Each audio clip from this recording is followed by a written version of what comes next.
जिंदगी की परीक्षा में कभी नंबर नहीं मिलते, इसलिए जब लोग आपको दिल में जगह दे दे तो समझ लीजिएगा उस दिन आप पास हो गए।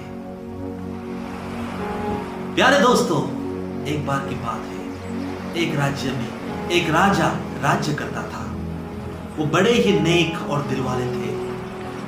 उसके राज्य बहुत ही बड़े थे और बहुत विशाल सेना थे उनके, कहीं कोई कमी नहीं थी।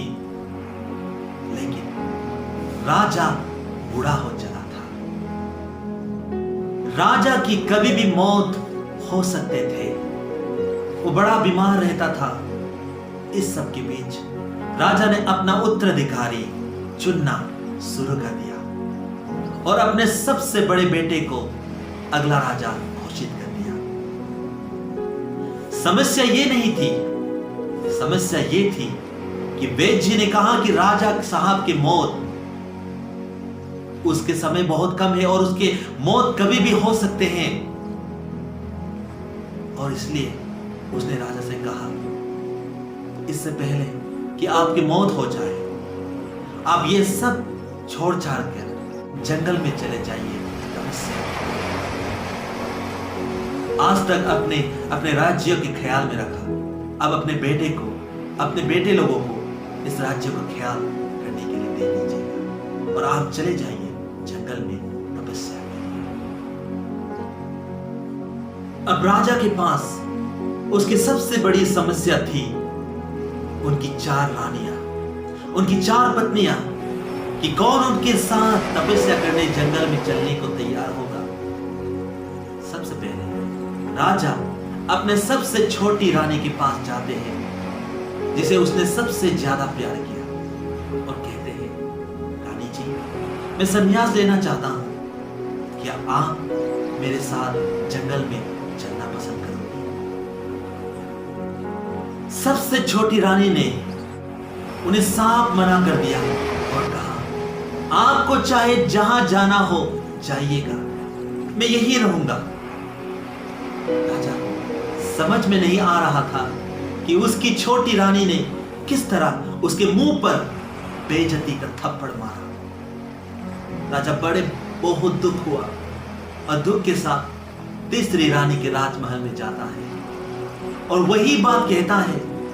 और यहां भी तीसरी रानी कहता है उससे, ये आप क्या पागल जैसे बातें कर रहे हो? जंगल में जाने की क्या जरूरत है? आप यहां रहकर भी तपस्या कर सकते हो। आपको यहां रहना है तो रहिएगा, लेकिन अगर आप जंगल गए तो मैं दूसरी शादी कर लूंगा, मुझे आपके साथ नहीं रहना। यहां से भी मायूस होकर दूसरी रानी के राजमहल पहुंचते हैं। राजा को बहुत विश्वास थे कि उसकी दूसरी रानी मान जाएगी, क्योंकि उनकी दूसरी रानी बहुत ही बुद्धिमानी थी।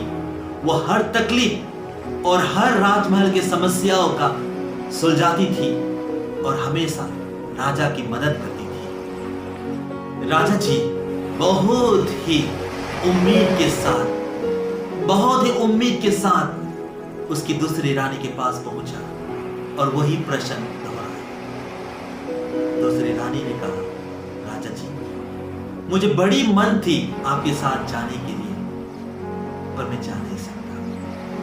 मैंने आपके सारे फैसलों में साथ दिया, पर यहां मैं आपके साथ नहीं जा सकता। एक काम कर सकता हूं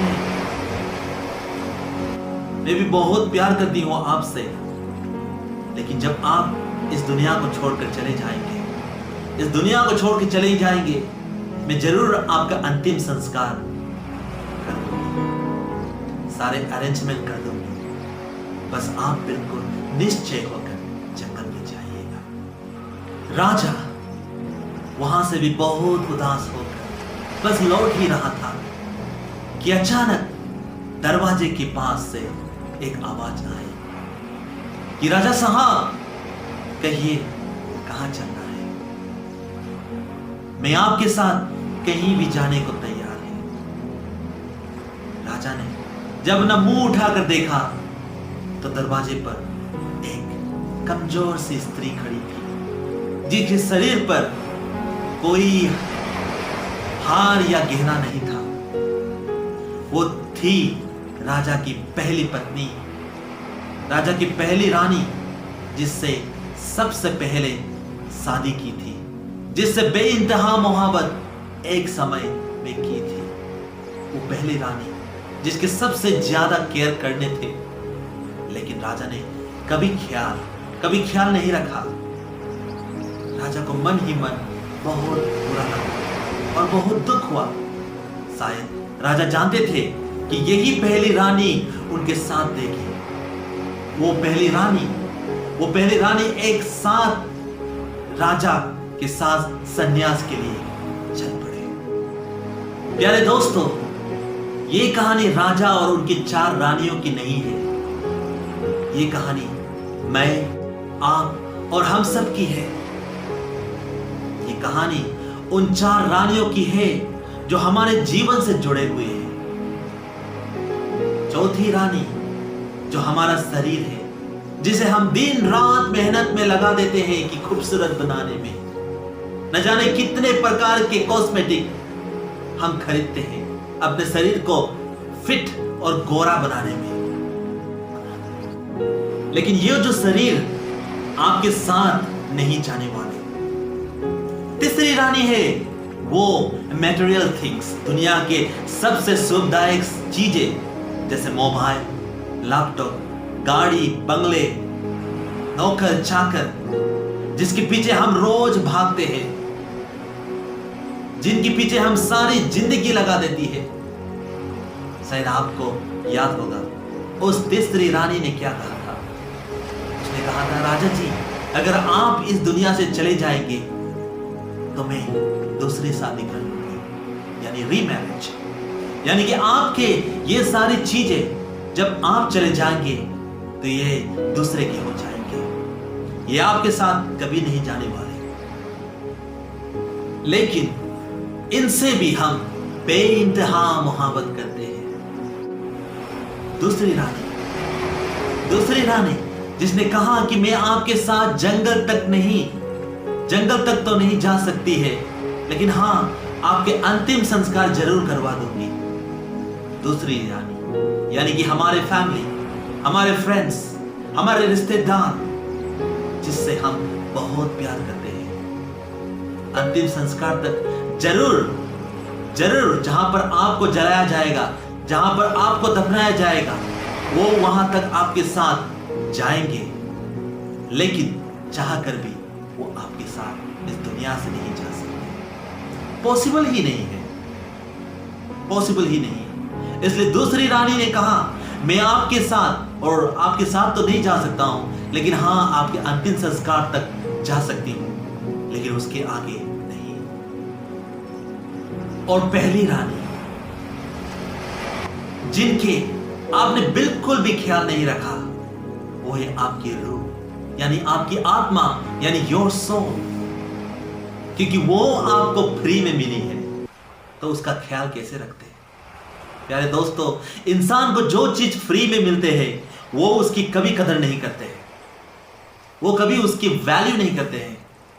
ये जो हमारे आत्मा, जो हमारे साथ शुरू से आया है, हम हमेशा इस दुनिया के पीछे भागते हैं, लेकिन कभी अपने इंटरनल हैप्पीनेस, यानी कभी अपने आत्मा के बारे में हम कभी नहीं सोचते। हम कभी अपने आत्मा से कभी नहीं पूछते हैं कि उन्हें क्या चाहिए। हम बस दूसरी, तीसरी, चौथी रानी के पीछे भागते रहते हैं। और पहली रानी जो हमारे आत्मा है, उनको लगातार नेग्लेक्ट करते जाते हैं। प्यारे भाइयों और बहनों, सोचिएगा और समझिएगा कि जिंदगी में हम कभी भी सबसे बड़ा डिसीजन लेने से पहले आप हमेशा खुद की अंदर की आवाज को सुनते हैं, अपनी खुद की अंदर की आवाज को सुनते हैं, अपने आत्मा की आवाज को सुनते हैं, जो आपका हमेशा साथ देते हैं। कई लोग सच कहते हैं कि रियल मोटिवेशन अपने दिल के अंदर से आते हैं, लेकिन कई बार हम अपने दिल की बात को दबा देते हैं। दोस्तों, जिंदगी हमें हमेशा अपनी पहली रानी का यानी अपनी आत्मा की ख्याल रखना चाहिए, यानी कि अपना आत्मा की आवाज को सुनना चाहिए और वो हमेशा आपको सही रास्ता दिखाएंगे। प्यारे दोस्तों, अगर कहानी आपको अच्छे लगे हो तो जरूर कमेंट कीजिएगा, साथ में सब्सक्राइब जरूर कीजिएगा और अपने दोस्तों में शेयर जरूर कीजिएगा, ताकि इस कहानी द्वारा आपके भविष्य में एक बदलाव आ सके। May God bless you all. Thank you. Have a nice day.